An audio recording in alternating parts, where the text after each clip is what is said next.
Dr. Watson, would you kindly close the door behind you so that we can limit the price of your carelessness to merely hours of work rather than days? My apologies, Mr. Holmes. I found myself rather taken aback. I saw tidier houses in war-torn Afghanistan. Are those my surgical needles? I ran out of tacks and the matter required immediate attention. Was that my supper? Plainly not, for I was the one who ate it. I set it aside for this evening. And for that I am grateful. Is that my bed? Watson, since you've proven yourself a master of observation, might I ask you to apply your skills to a more pertinent question? Namely, the whereabouts of today's newspapers. They are the key to everything. The newsboy is usually reliable. Medically speaking, I often find that the key to everything is good sleep. In a bed. Your papers are here, on the table. Let us see what the postman brought today.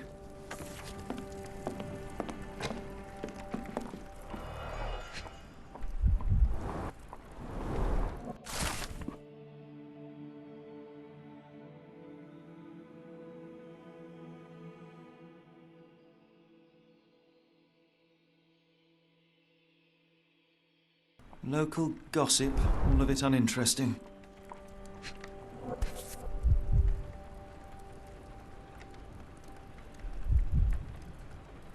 Your order from Barnes' bookshop has arrived, Doctor. Barnes insists on delivering the books to our door, even though we could easily walk to his shop. That's good service.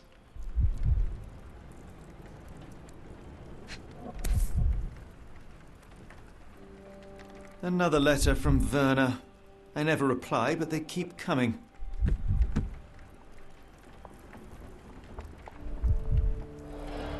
I don't see the Strand. Where is it? Pardon me? I am on the precipice of uncovering a pattern of crime across London spanning many months and involving many men. A missing paper cannot be a coincidence. That's preposterous. My dear fellow, life is infinitely stranger than anything which the mind of man can invent. Well, life used your newspaper to wipe its posterior, so after that unpleasant discovery this morning, I disposed of it. But in lieu of the Strand, perhaps I can deliver you something equally tantalizing. I have just returned from a patient of mine, Captain Stemwick, who... No, that will not do. Grab your coat, Dr. Watson. Let us hope nobody has collected the dustbin.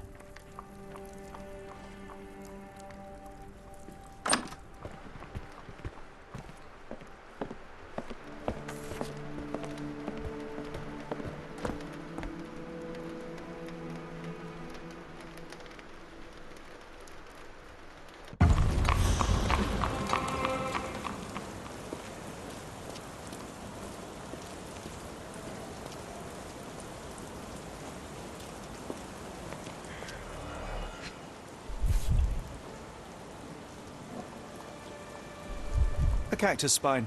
If it gets in your skin, it's awfully tricky to remove, and when laced with poison, the perfect assassination tool.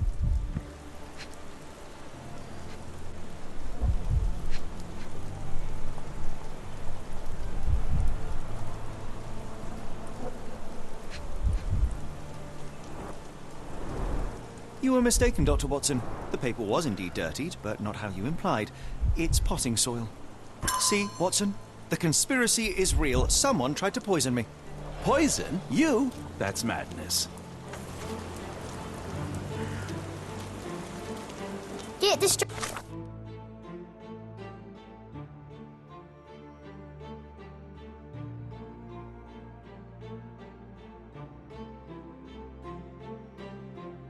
And get your copy of the Strand here. Sorry, Mr. Holmes. I just sold my last paper. Blast. Then why are you still here? Boss pays by the hour. No sense in returning early. You're a bright child. I presume you see everything that goes on around here? Nothing gets past me, mister. Then tell me, did you notice anyone suspicious at my door this morning? Like the man with your newspaper? Precisely. What do you know? I know the value of a shilling. Dr. Watson. Cool, now I can take the day off.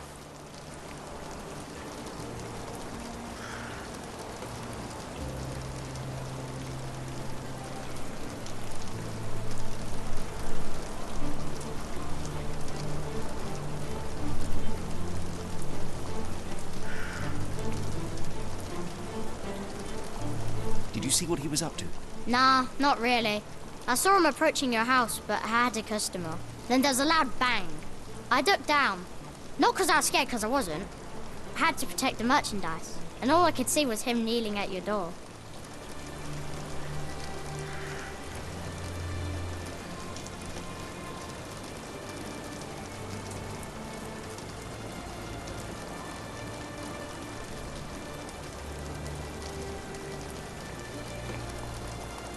Which way did he go? Not sure.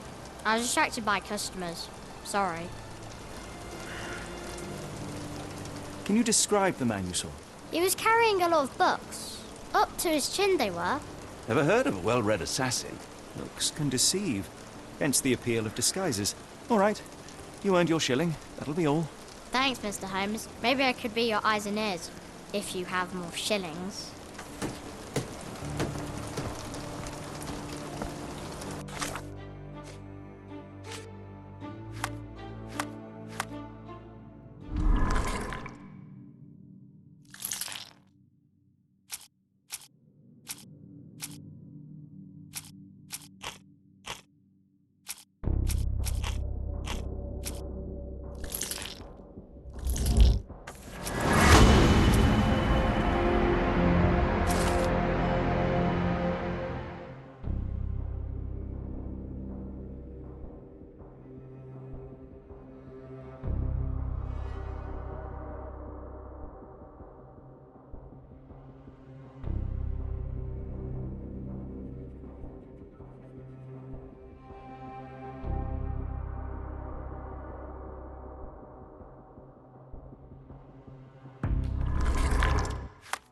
Come now, Mr. Holmes. Murder?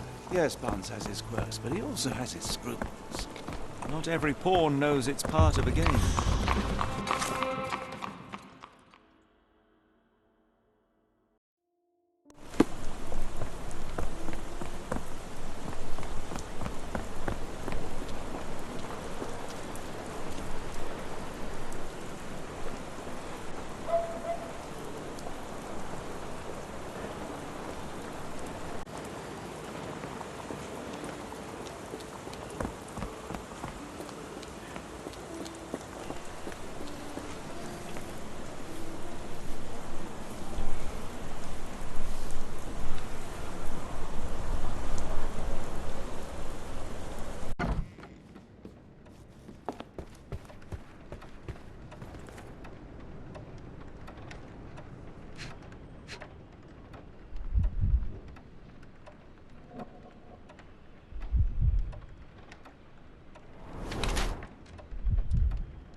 Mr. Barnes, a word.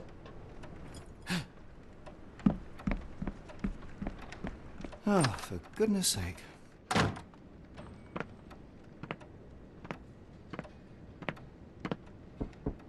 Who goes there? Sherlock Holmes. Now will you please... Mr. Holmes. Golly, I did not see you come in. Would you care to answer some questions for me? Well, I wish I could, but I am deep in the weeds with work. How about we reschedule in a month or two? Come now, Mr. Barnes. It will only take a moment. Really deep in the weeds with important things. Well, help yourself to any book. Just take it and pay later. I trust you, Mr. Holmes. Barnes doesn't seem like himself. Why is he acting this way? You're asking the right questions, Doctor. Let's find a way to cut. The ladder is broken recently, judging by the freshness of the wood.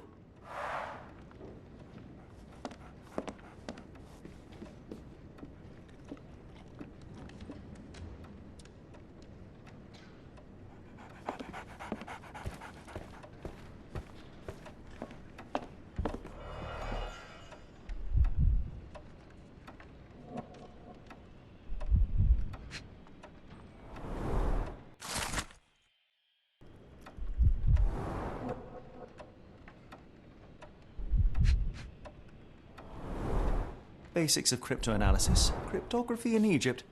It appears Barnes has an interesting hobby.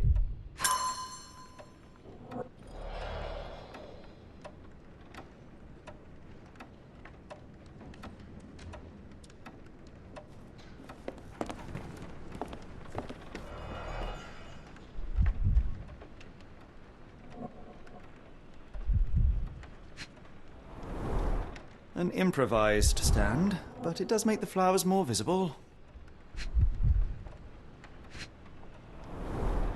In the language of Mycroft's secret agents, it's a sign. Dried flowers are replaced when the job is done.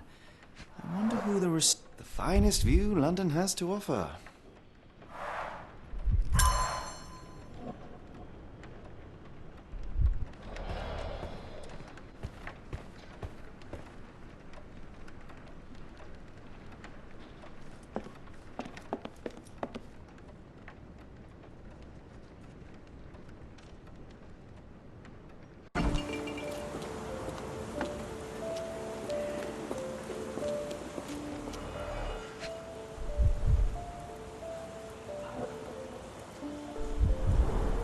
Encouraging people to stop and smell the roses?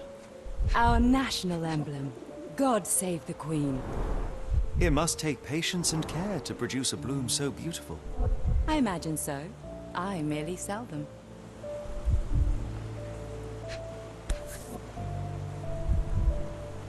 A familiar spine?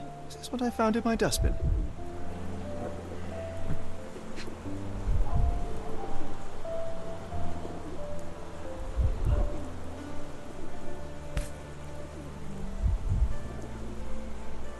The pot is damaged. The blow was severe, but softened by something.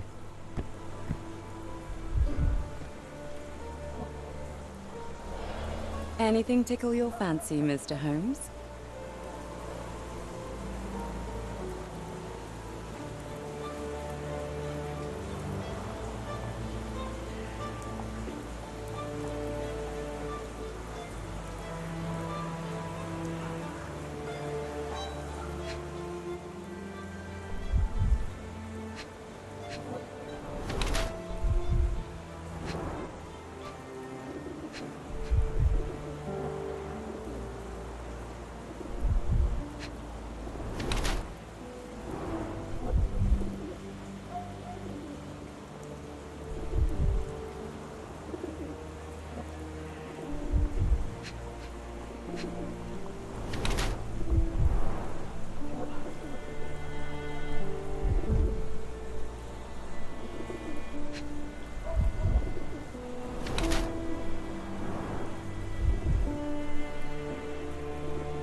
My condolences, Mrs. Fleming. Mr. Holmes? Your husband's death. You're clearly still in mourning. Oh, no. I loved him more than anything, of course, but that was some time ago now. Life goes on. A lesson we all learn, one way or another.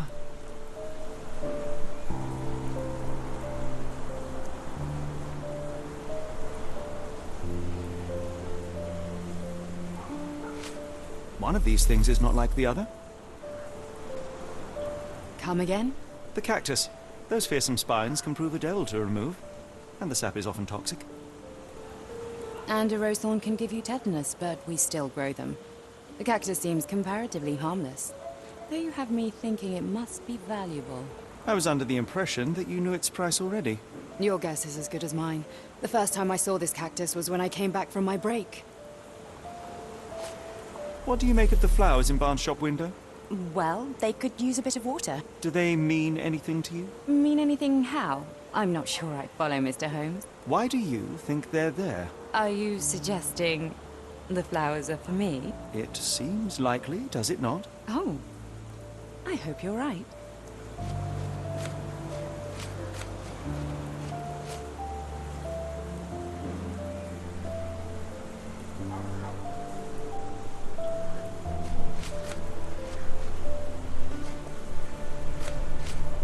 Are you familiar with Mr. Barnes? Yes. No, not really. Well, in a way. What on earth does that mean? I know who he is, of course, but we haven't shared much more than a look. A look? Yes.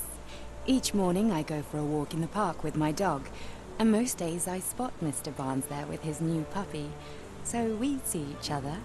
Actually, we once met briefly while our dogs played.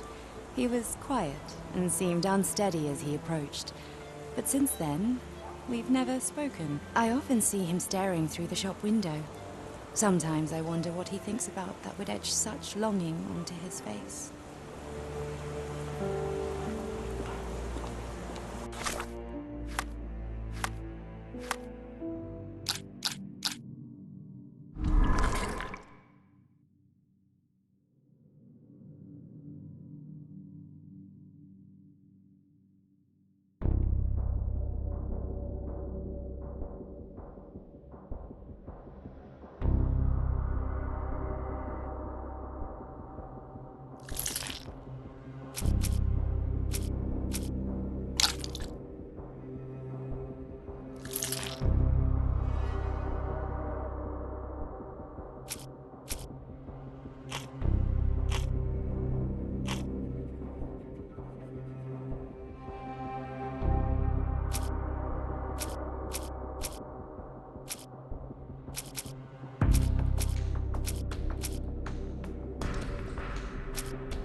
I think perhaps I have been chasing shadows.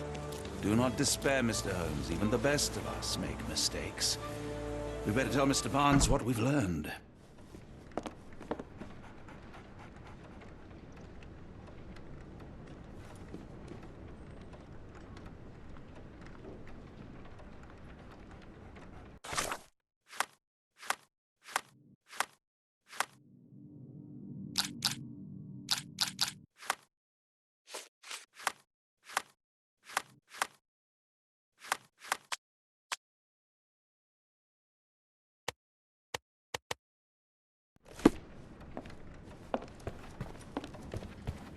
Mr. Barnes, I know what you did, and I know why you did it. I'm sorry, Mr. Holmes. I can't hear you very well from behind the door.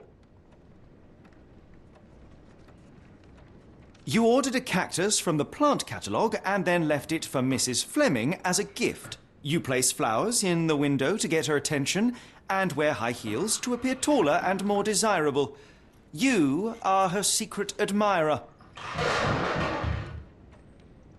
I couldn't read this morning's edition of The Strand because it was covered in soil and spines. I know you dropped a cactus on it and then fled. Barnes, it's Dr. Watson.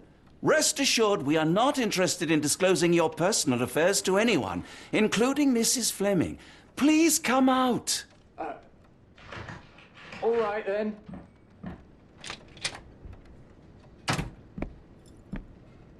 So, you know what happened then? I was on my way back from the post office, having picked up the cactus and some books. It was quite an awkward package, heavy too, and when I got to your door, I dropped the cactus and your paper. Forgive me. I needed that paper to prove a theory and prevent a crime. Your actions were rather disruptive. Your clumsiness carrying the post is matched only by the clumsiness of your romantic gesture. Oh, it's true. I am useless with this sort of thing. I'm not even sure if Mrs. Fleming noticed. As in most things in life, truth is the answer. Cease with the abstruse signals and anonymous gifts, and simply talk to the woman. What is the worst that can happen? She rejects you, and you are freed from this endless purgatory. That... Yes, you are correct, of course. I do have a slight tendency to overthink things. Thank you. So at last, we return to the matter of the paper. I'm investigating a string of burglaries. Did you perhaps read of any before the edition was spoiled? I don't recall, but you're welcome to read our copy for yourself. You had an issue of The Strand here all along? Well, naturally. I am a bookseller. I have a subscription to every magazine and newspaper in London. So you ought to be familiar with the concept of burying the lead. Oh no, my apologies, Mr. Holmes. I'll make it up to you however I can. I am an expert on obscure languages and translation and Yes, okay. Just give me the paper.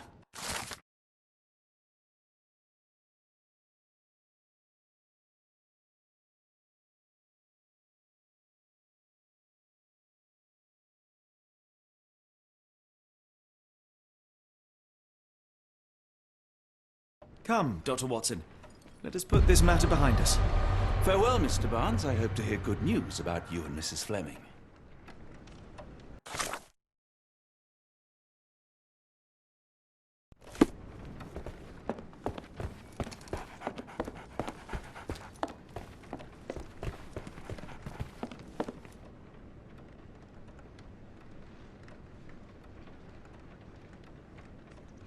Well, that was an utter waste of time. An assassination did seem rather unlikely. There was supposed to be another burglary. I was certain of it. Something you wish to say, Doctor? No. Well, only that you have a remarkable faculty for deduction and pattern recognition. And that perhaps, if ill-applied... I see things that are not there. Yes. It is London. There will always be burglaries. Doesn't have to mean anything. So it seems. Forgive me. Without something to occupy my mind, I turn into an entirely different animal. Which brings us back to my news from earlier. I think I have a case for you, a real one. Truly? Indeed. Though perhaps not as thrilling as your stories from Cordona. A patient of mine, Captain Stenwick, told me that his servant disappeared. I said I knew just the man to help. What do you say? Oh, Watson. Yes, I know it's not the most tantalizing mystery, nor the story to launch my writing career. But... It's brilliant. Let's go. Oh, good. Well, his house is nearby. Come.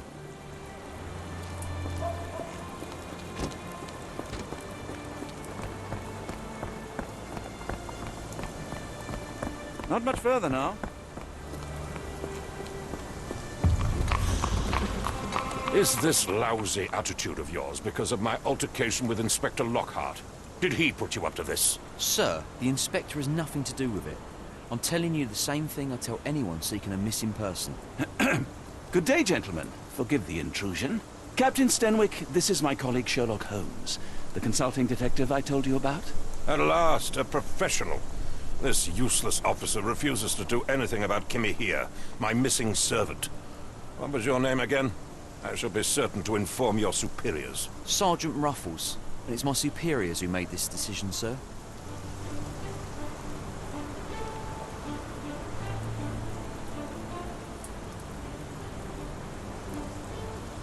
Have there been other disappearances lately? Of course, here and there.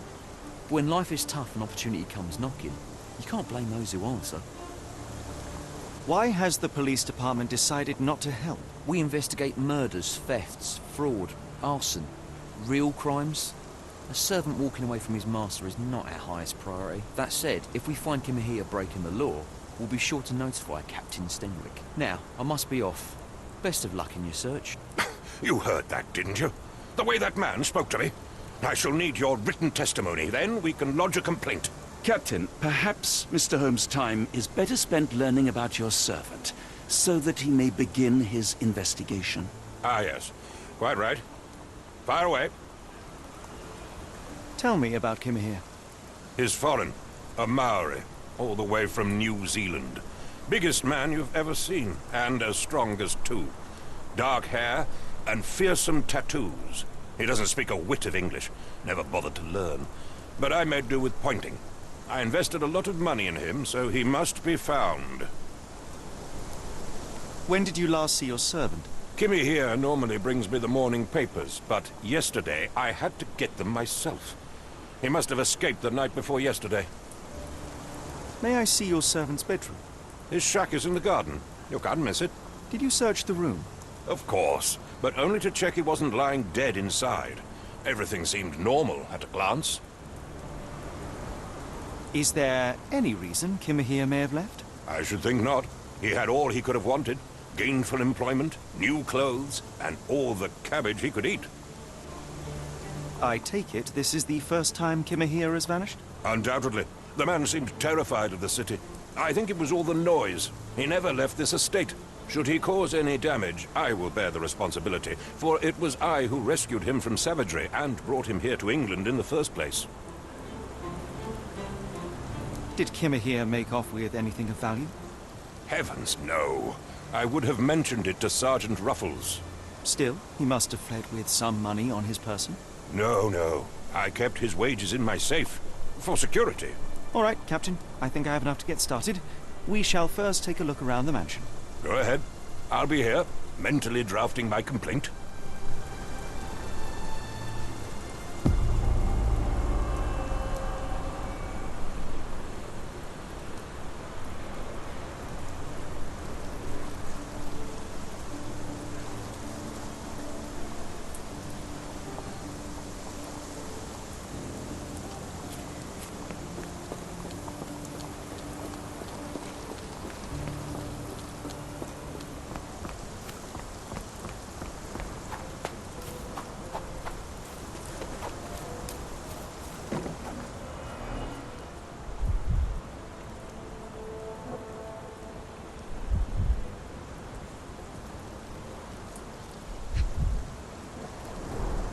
Chewing tobacco.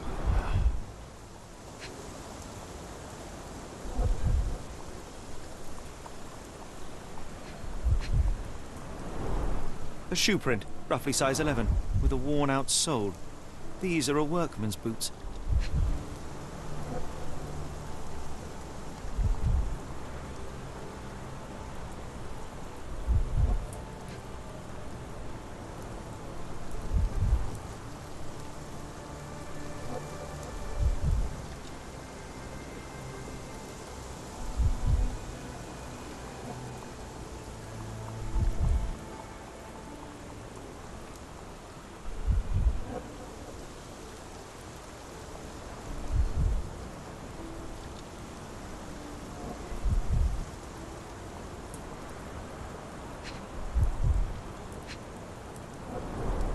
A shoe print, roughly size 11, with a worn-out sole. These are a workman's boots.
Looks like a knee print.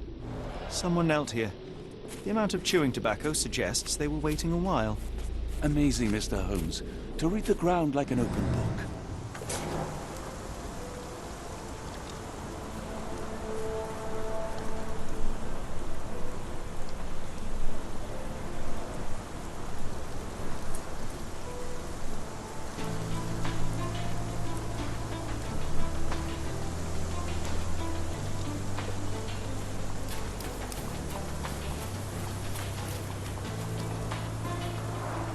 This lock is quite unusual.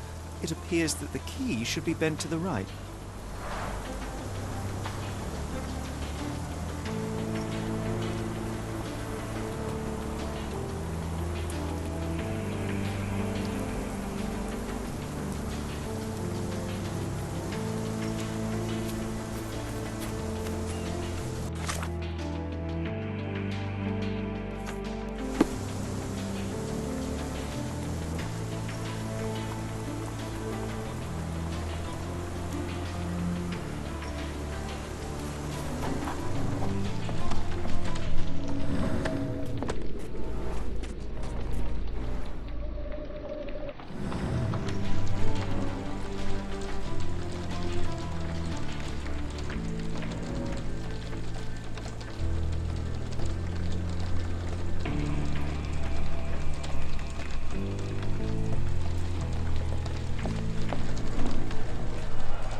A scrap of Hessian.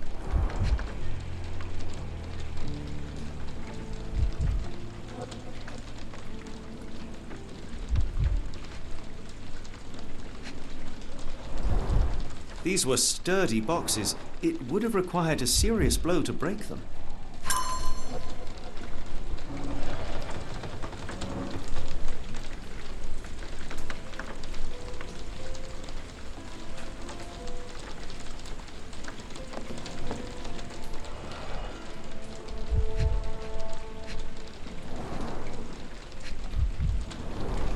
Impressive. The sack of grain retained the shape of an impact. Someone hit their head here.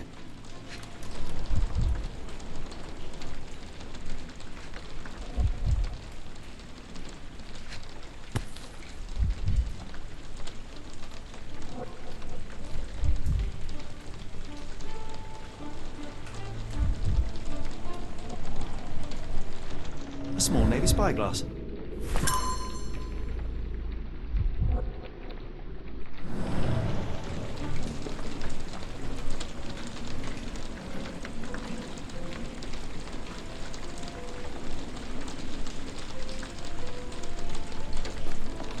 No air coming through it.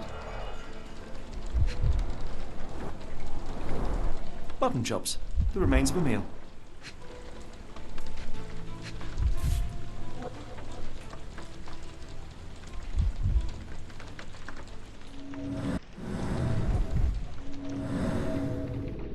A heavy chemical odor. Lend me your nose, Doctor. Ah, I'll never forget that smell after my time in Afghanistan. That's an opioid, Mr. Holmes, a narcotic.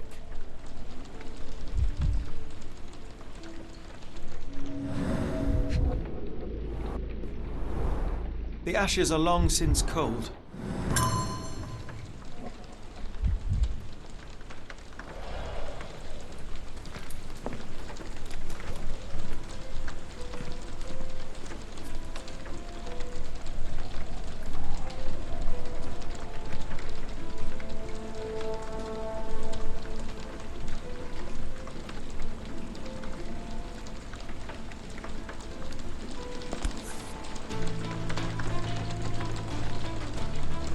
A Maori nose flute. Ngurus, they're called.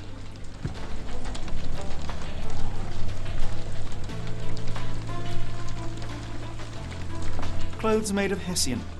Is Stenwick really so miserly?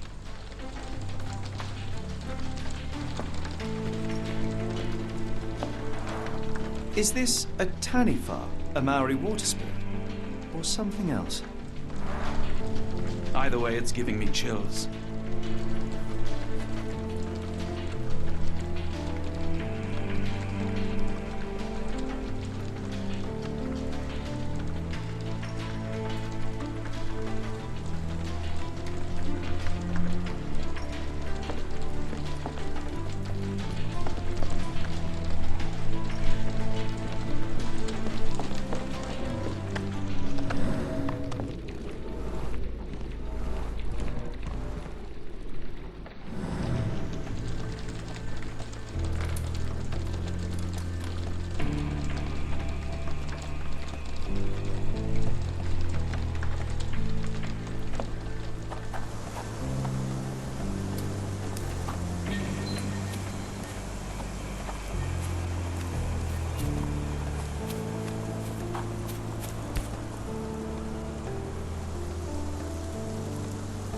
The rag reeks of smoke. Someone plugged the chimney.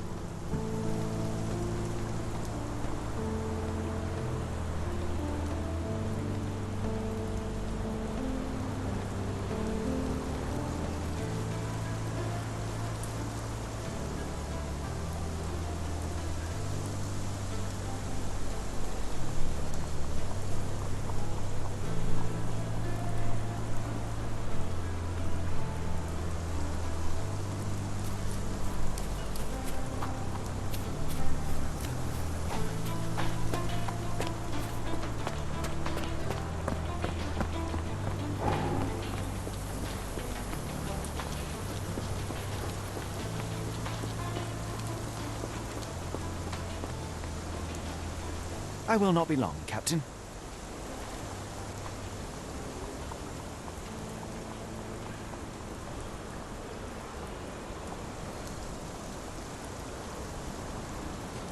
I came across a pile of Hessian clothes in the shack.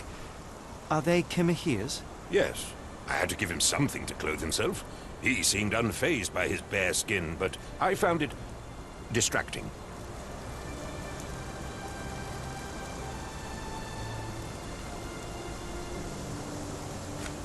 Is this spyglass familiar?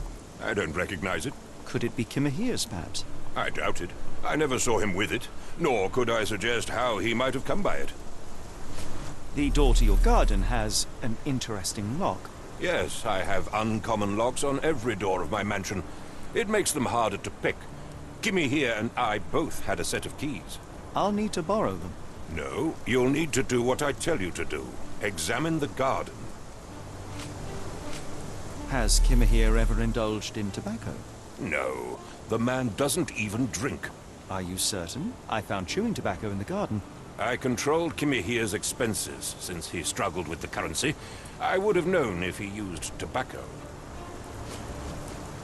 Do you happen to know Kimahir's shoe size? I wouldn't have the foggiest. But I'm sure it was enormous. Not that it matters. He spent his life barefoot. Despite my best efforts, he simply did not take to shoes.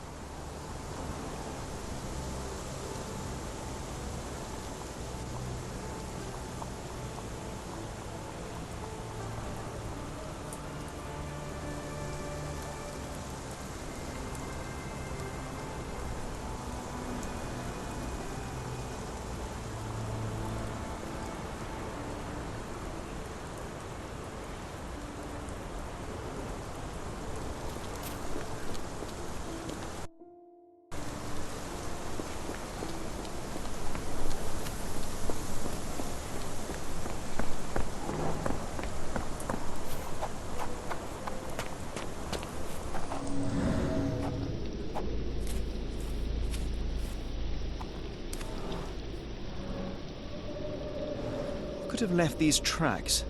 They seem fresh.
Someone moved a cart to this spot and then took it elsewhere.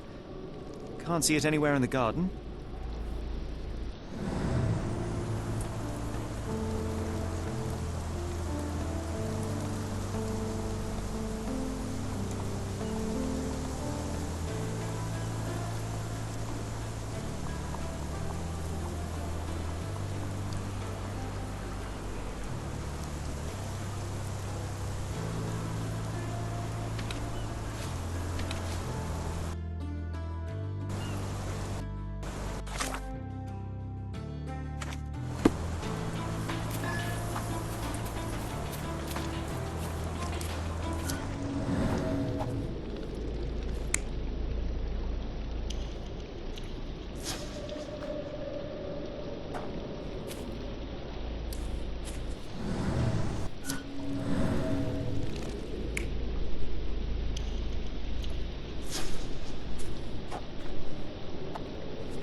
Surveilling from afar, the intruder waited for a window of opportunity. When Kimahir went to sleep, the man crept up to the shack and slipped narcotics down the chimney pipe, then blocked it with a cloth. Kimahir inhaled the sedative and fell into a deep sleep. The intruder tried to move him, but the man was heavier than expected. The intruder fell on the sack and dropped his spyglass. In order to transport the servant, he had to use the cart. The final challenge was opening the garden door. Luckily for our intruder, Kimahir had the key in his shack. Remarkable. It makes total sense.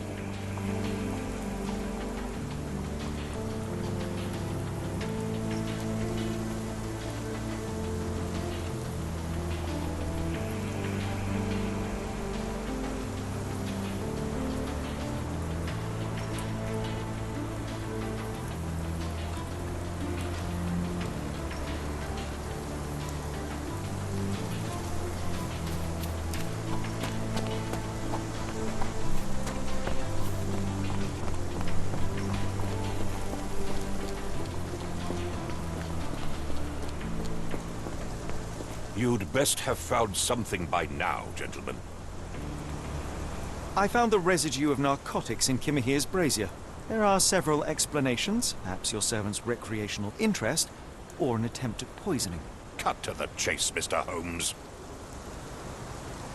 I fear that someone may have spied upon Kimahir. Likely the owner of the spyglass I found earlier. It appears they were watching for some time, as there was an impressive amount of chewing tobacco on the ground. And your point? You said that you checked the shack earlier. Did you notice the cart tracks near it? Now, one ought to expect a servant to make regular use of such a thing. Indeed, I would have overlooked the detail were it not for the cart's absence. If, as you say, Kimahir never leaves your estate, then where did it go? I expect answers from you, Mr. Holmes, not questions. I won't keep you in suspense any longer, Captain. Kimahir was abducted by the owner of the spyglass. When your servant fell asleep, he slipped a narcotic into Kimahir's brazier to make him sleep even more soundly. In order to carry a man as large as Kimahir, the intruder stole the cart and rolled him right out of your garden. Now, hold on. All this simply to tell me what I already know? Why haven't you found him yet? I only arrived a moment ago. It is, frankly, incredible that I have already deduced so much. Every second you dawdle here, waiting for me to stroke your ego, is another second wasted. I'm not interested in the how, the why, or the who. I am only interested in recovering my investment. Spare me the claptrap, boy, and go and fetch my servant.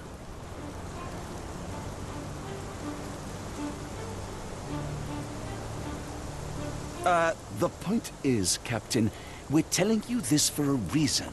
The intruder fled through the garden door, and we need a key to follow his trail. Well, then you should have led with that. Here you go. I hope you'll return soon with good news. And in the meantime, please teach your companion the art of brevity.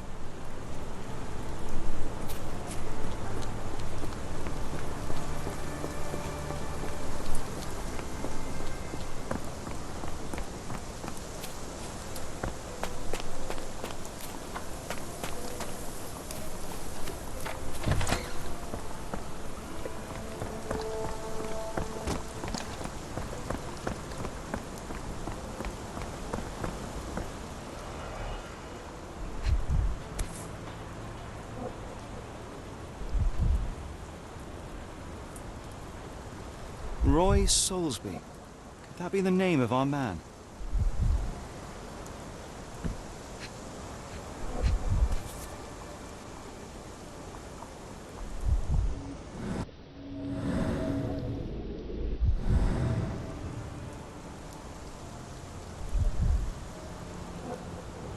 A strange substance. I have my suspicions based on the color and consistency, but would you care to hazard a guess, Doctor? Well, it's odorless, but from the way it absorbs water, I'd say saltpeter. Then we're in agreement. Well done. Wheels picked up grass along the way. Kimahir's cart, I gather.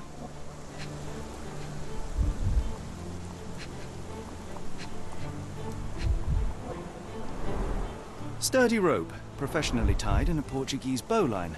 This knot is often used by sailors to create a bosun's chair.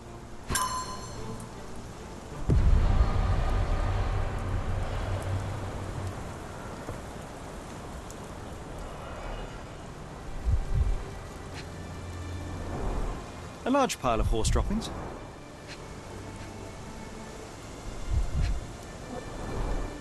Many cigarette butts. Someone stood here for hours.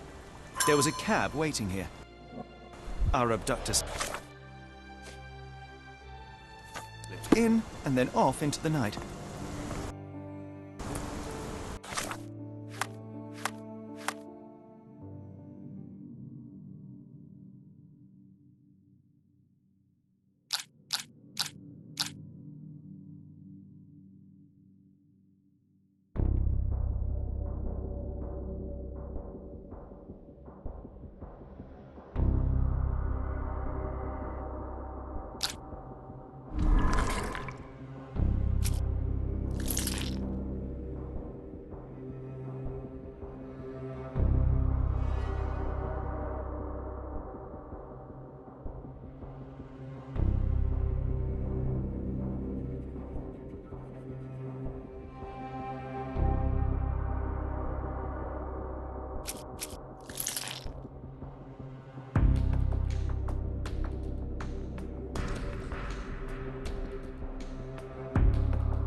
The Strand proved not so useless after all. The saltpeter accident. Doctor, do you recall? The Port of London, of course. The footwear, the spyglass. Indeed. We shall need to take a cab there.